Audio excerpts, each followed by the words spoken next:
যদি সে আমাকে কল করে, আমি তার সাথে কথা বলব। যদি সে আমাকে কল করত, আমি তার সাথে কথা বলতাম। এগুলো হচ্ছে ইফ কন্ডিশনাল সেন্টেন্সেস এবং এগুলোকে কিভাবে আমরা ইংরেজিতে বলতে পারি, আজকের ক্লাসে আমরা সেটাই শিখব। সাধারণত কন্ডিশনাল সেন্টেন্স হচ্ছে ৪ ধরনের। আজকে আমরা ৩ ধরনটা শিখব। একটা হচ্ছে ফার্স্ট কন্ডিশনাল, সেকেন্ড কন্ডিশনাল এবং থার্ড কন্ডিশনাল, যেটা আমাদের সবার কাছে অনেক বেশি কনফিউজিং মনে হয়। কিন্তু আজকের ক্লাসে আমি একদম ক্লিয়ার করে বুঝাবো। একটা উদাহরণ দিয়ে বুঝাবো যাতে আমরা সহজে বুঝতে পারি।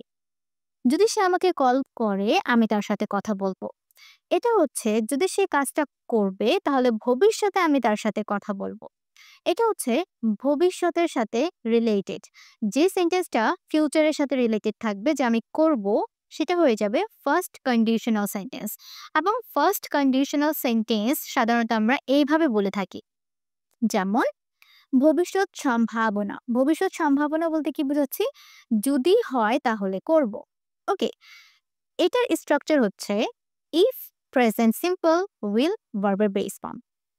এখন এখানে এই জিনিসটা আপনাদের কাছে একটু কঠিন মনে হবে, কিন্তু আমরা যখন প্র্যাকটিস করব, এরকম অনেকগুলো সেন্টেন্স যখন আমরা প্র্যাকটিস করব তখন ইজি হয়ে যাবে। এবং এটার ব্যবহার জানা কিন্তু আমাদের জন্য ইম্পর্টেন্ট। আমরা আমাদের দৈনন্দিন লাইফে এমন অনেকগুলো কথা বলে থাকি। যদি সে আমাকে কল করে, আমি তার সাথে কথা বলবো। যদি সে আসে, আমি তার সাথে বেড়াতে যাব। এরকম সেন্টেন্স আমরা অনেক বলে থাকি, তাই না? তাই এটার ব্যবহার শিখা আমাদের জন্য ইম্পর্টেন্ট। তাই তাহলে এটাকে আমরা কিভাবে তাহলে বলবো একটু দেখি। যদি সে আমাকে কল করে, এটা হয়ে যাবে আমাদের ফার্স্ট কন্ডিশনাল। তাহলে হবে if she or he calls me, আমি তার সাথে কথা বলবো। I will I will talk I will talk to her. ওকে, আমি তার সাথে কথা বলবো। এখন দেখেন এখানে কি আছে? ইফ শি কলস মি, এটা হচ্ছে শি কলস মি, যদি সে আমাকে কল করে। এখন দেখেন ইফ বাদ দিয়ে যদি সেন্টেন্সটা এভাবে দেখেন, শি কলস মি, সে আমাকে কল করে। এটা হচ্ছে প্রেজেন্ট সিম্পল টেন্স। সাবজেক্ট এবার ভার্ব, এবং সাবজেক্ট আছে থার্ড পারসন সিঙ্গুলার, তাই ভার্বের সাথে অতিরিক্ত এস অথবা ইএস অ্যাড করতে হয়, তারপর object. If she calls me, সে যদি আমাকে কল করে, আমি তার সাথে কথা বলবো। I will talk to him, will এর পর ভার্বের base form. I will talk to her. If she calls me, I will talk to her, আমি তার সাথে কথা বলবো। কিন্তু সেন্টেন্সটি যদি এরকম হয়, যদি সে আমাকে কল করত, আমি তার সাথে কথা বলতাম। এটা হচ্ছে আমাদের সেকেন্ড কন্ডিশনাল। সেকেন্ড কন্ডিশনাল কোনটা? এই সেন্টেন্স বলতে কি বোঝানো হচ্ছে চলুন দেখে নিই। সেকেন্ড কন্ডিশনাল হচ্ছে অসম্ভব বা কল্পনা। বর্তমানে অসম্ভব কোনো কিছু নিয়ে আপনি কথা বলছেন, অথবা বর্তমানে আপনি কোনো কিছুর কল্পনা করছেন। বাস্তবে এই ঘটনাটা ঘটেনি। ওকে, সেটা হয়ে যাবে সেকেন্ড কন্ডিশনাল। সেকেন্ড কন্ডিশনালের ক্ষেত্রে ফার্স্ট কন্ডিশনাল আমরা প্রেজেন্ট সিম্পল ব্যবহার করি। সেকেন্ডে আমরা কি করব? শুধুমাত্র পাস্ট সিম্পল ব্যবহার করব। বিলের জায়গায় উড হবে, বাকি যা আছে তাই থাকবে। মানে এটা একদম সহজ ভাষায় বোঝায়, বর্তমানে অসম্ভব কোনো কিছু নিয়ে আপনি কথা বলছেন, অথবা বর্তমানে আপনি কোনো কিছুর কল্পনা করছেন। আমরা কিন্তু আমাদের দৈনন্দিন লাইফে অনেক কিছু মানে বাস্তবিক জীবনে কখনো ঘটবেই না, এরকম অনেক কিছু কল্পনা করি। এই সমস্ত কিছু কল্পনাকে আমরা সেকেন্ড কন্ডিশনাল সেন্টেন্সে বলবো। যেমন যদি সে আমাকে কল করতো, আমি তার সাথে কথা বলতাম। এখানে এই কথাটা দ্বারা বোঝানো হচ্ছে সে আমাকে কল করেই নাই, এবং সে আমাকে কল করবেও না। সে আমাকে কল করছে না। যদি করতো তাহলে আমি কথাটা বলতাম। তাহলে এটা হচ্ছে কি? অবাস্তব ঘটনা। এটা আপনি কল্পনা করছেন, তাই না? সে তো আপনাকে কল করছে না, কিন্তু আপনি কল্পনা করে বসে আছেন সে যদি কল করতো তাহলে আমি কথা বলতাম। ব্যাপারটা এরকম, ব্যাপারটা এই জিনিসটা কখনো ঘটেইনি, আপনি মনে মনেই কল্পনা করছেন। সেটা হয়ে যাবে সেকেন্ড কন্ডিশনাল। তখন আমাদের সেন্টেন্সটা এভাবে বলতে হবে, if she called me. Okay? If she called me. If she called me, সে যদি আমাকে ফোন করতো, I would I would talk to her. Okay? I would talk to her. আমি তার সাথে কথা বলতাম। ওকে, ইজি। এখন আসি আমাদের থার্ড কন্ডিশনাল সেন্টেন্সে। থার্ড কন্ডিশনাল আমাদের সকলের কাছে একটু কঠিন মনে হয়, কিন্তু একদম সহজ ভাষায় আজকে বোঝানোর ট্রাই করছি। যদি সে আমাকে কল করতো, আমি তার সাথে কথা বলতাম। দেখেন এই দুটো সেন্টেন্স কিন্তু সিমিলার, কিন্তু এখানে পার্থক্য আছে। যদি সে আমাকে কল করতো আমি তার সাথে কথা বলতাম। এখন থার্ড কন্ডিশনাল কি বলে সেটা আগে দেখি। থার্ড কন্ডিশনাল হচ্ছে অতীতের অনুশোচনা। মানে এখানে অতীতের কথা বলা হয় যা কখনো ঘটেনি। ঘটলে সেটা অন্যভাবে ঘটতে পারত। এখন বর্তমানে এসে আপনি কি করছেন? রিগ্রেট করছেন, অনুশোচনা করছেন যে এই কাজটা আমি এভাবে করতে পারতাম। যদি করতাম তাহলে এই কাজটা এরকম হতো। ওকে? এই দুটোর মধ্যে পার্থক্য কি? এটা সেকেন্ড কন্ডিশনাল হচ্ছে অবাস্তব বা আমরা বলতে পারি অসম্ভব অথবা কল্পনা যেটা বর্তমানে আপনি করছেন। থার্ড কন্ডিশনাল অতীতের সাথে সম্পর্কযুক্ত, যেটা অলরেডি হয়ে গিয়েছে। এখন আপনি এটাকে আর পরিবর্তন করতে পারবেন না। তখন আমরা ইফ, হ্যাড, V3 ব্যবহার করব। এই এই হ্যাড V3 কে আমরা সাধারণত কি বলি? পাস্ট পারফেক্ট বলে থাকি। Past perfect tense. Okay?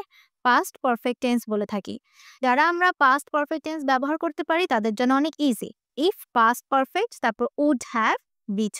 Would have সাধারণত আমরা কখন ব্যবহার করি? Modal verb. এটা হচ্ছে পাস্ট মডেল ভার্ব। আমরা অতীতে রিগ্রেট করার জন্য, আফসোস করার জন্য সাধারণত ব্যবহার করে থাকি। ওকে? তাহলে এই সেন্টেন্সটাকে আমরা কিভাবে বলবো? If she had, if she had called me, if she had called me, ওকে? যদি সে আমাকে কল করত, if she had called me, I would have, ওকে?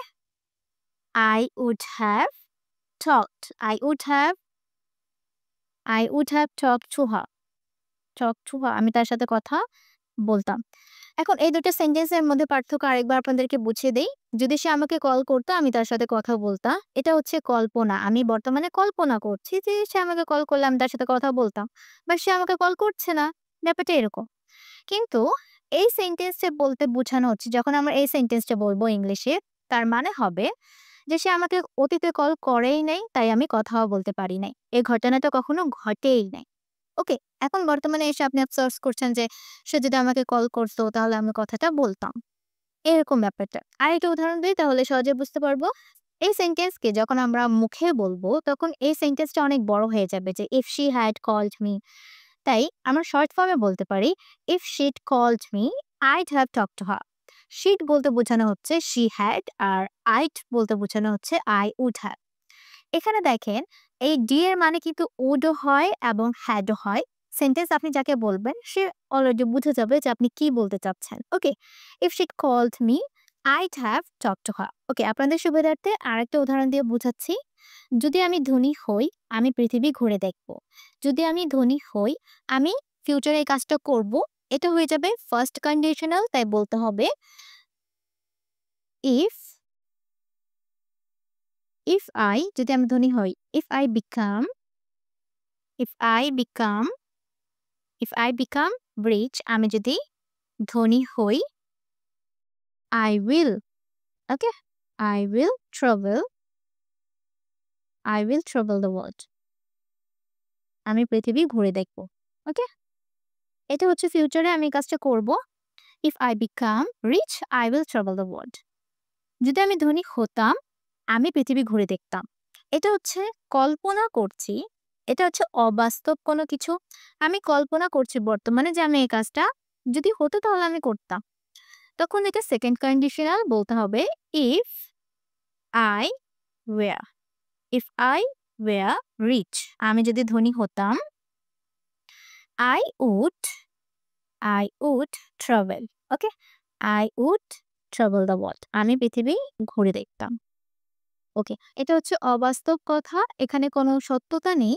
আমি যেহেতু ধনী নই, এজন্য আমি পৃথিবী ঘুরে দেখতে পারছি না। ব্যাপারটা এরকম। এর জন্য যখন কোনো কিছু অবাস্তব, কোনো একটা সেন্টেন্স নিয়ে আমরা কথা বলবো বা যখন কোনো কিছু কল্পনা করব, তখন আমরা ওয়াজ ব্যবহার না করে আমরা ওয়্যার ব্যবহার করব। If I were rich. Okay? তারপর যদি আমি ধনী হতাম, আমি পৃথিবী ঘুরে দেখতাম। এটা হচ্ছে আমাদের থার্ড কন্ডিশনাল। মানে এই কথা দ্বারা বোঝানো হচ্ছে যে যদি আমি ধনী হতাম, এটা হচ্ছে অতীতের একটা আফসোস যেটা কখনো ঘটেই নাই। হ্যাঁ? বর্তমানে হয়তো আপনি অনেক রিচ হয়ে গিয়েছেন। কিন্তু অতীতের কথা আপনি বলছেন যে অতীতে যদি আমি ধনী হতাম তাহলে আমি পৃথিবী ঘুরে দেখতাম। তখন সেটাকে আমাদেরকে থার্ড কন্ডিশনালে বলতে হবে। তখন বলতে হবে if I, if had been, if I had been rich, okay? আমি যদি ধনী হতাম, if I had been rich, I would have traveled the world. Okay? The world. এখন এখানে বিন কেন আসলো সেটাও আপনাদেরকে বুঝিয়ে দিচ্ছি যাতে কোনো কনফিউশন না থাকে। ইফ আই বিকাম, যদি আমি হই, বিকাম মানে হচ্ছে কোনো কিছু হওয়া। এটা হচ্ছে প্রেজেন্ট সিম্পল টেন্স, এজন্য এখানে বিকাম ব্যবহার করতে হবে। ইফ আই বিকাম রিচ, আমি যদি ধনী হই, বিকাম মানে হওয়া। বিকামের বি ভার্ব যদি আমরা দেখি তাহলে বি ভার্ব কোনটা? am, is আর was, were। যেহেতু এটা কল্পনা করছি এজন্য আমরা এখানে বি ব্যবহার না করে আমরা were ব্যবহার করব। এবং বি ভার্বের পাস্ট পার্টিসিপল এর ফর্ম হচ্ছে বিন। এর জন্য এখানে বিন ব্যবহৃত হচ্ছে। যেহেতু আমরা কি হ্যাড ব্যবহার করার পর ভার্বের পাস্ট পার্টিসিপল এর ফর্ম ব্যবহার করব, এর জন্য এখানে বিন হবে। If I had been rich, I would have travelled the world, আমি পৃথিবীটা ঘুরে দেখতাম। আশা করছি আমাদের যে first, second, third conditional sentences আছে সেটা আমি আপনাদেরকে বোঝাতে পেরেছি। ভিডিওটা কেমন লেগেছে অবশ্যই আমাকে কমেন্ট করে জানাবেন। সবাই ভালো থাকবেন। আসসালামু আলাইকুম।